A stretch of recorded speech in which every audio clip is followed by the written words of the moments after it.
The king of Autoglass meets the king of motorsports racing regulation in the Philippines. Aguila Autoglass meets Mark Gisales, CEO of the AAP. Samahan niyo ako at kilalanin natin siya. Let's see what makes him tick, what makes him win, and what makes him love motorsports. This is Aguila Autoglass, King on Kings. Nandito tayo ngayon sa AAP headquarters para makausap ang leader at nagpo-promote ng motorsports sa bansa natin. At syempre, pareho sila ng advocacy ng Aguila Autoglass, which is motorsport and road safety.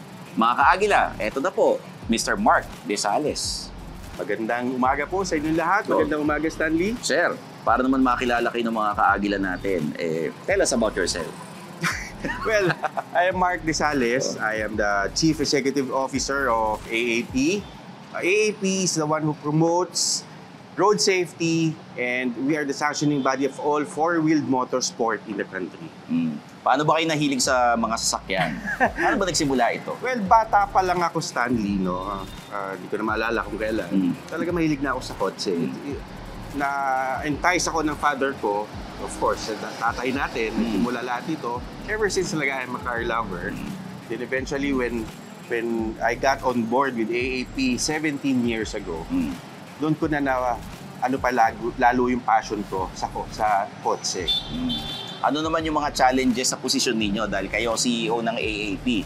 Ano naman yung mga fun things ng pwede nyong gawin dahil kayo nga ang nag-head nito? Well, napakadaming restrictions, Stanley. Number one, as the leader of the company, kailangan ko ingatan yung sarili ko. That's why when I participated this year sa rally events, kailangan ko pa humingi ng approval ng board of directors because it's part of it.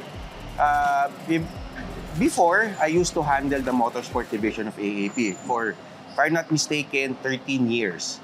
So, inayos natin yung pamamalakad pagdating sa karera ng kotse dito sa Pilipinas. Then eventually, na-impart ko yung knowledge na tinuturo sa akin yung mga mentors ko. And then, yung mga natututunan ko sa international events, naibaba ko siya dito sa Pilipinas. So, those projects were number one, in-upgrade natin ang officiating sa Pilipinas. In fact, we are a silver accreditation sa pag-officiate ng motorsport dito sa Pilipinas. And then, meron tayong flagship program, which is the Motorsport Development Program.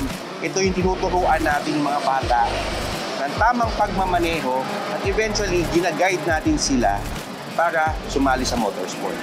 Sir, what does it take to be a king or an opinion leader?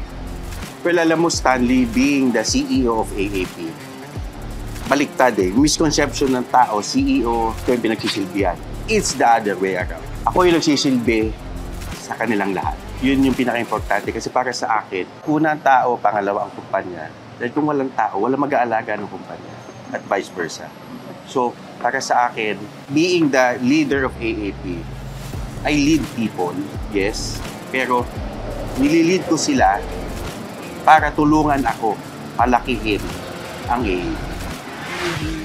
Bakit ba kayo nakipag-partner sa King of the Autoglass, Aguila Autoglass? Of course, King of King. King ang AAP, King ang Aguila Autoglass. So dapat talaga sila mag-partner. Tsaka maganda yung serbisyo at yung hadikain din na binibigay ni Aguila Autoglass sa motorista, sa motoring public. Road safety, yung suporta sa motorsports nandyan. Kung aware kayo, halos lahat ng events ng motorsports nandun si Aguila para sumuporta. Yun yung kailangan natin sa industriya para mabuhay at tuloy-tuloy na mabuhay ang industriya ng sasakyan dito sa Pilipinas.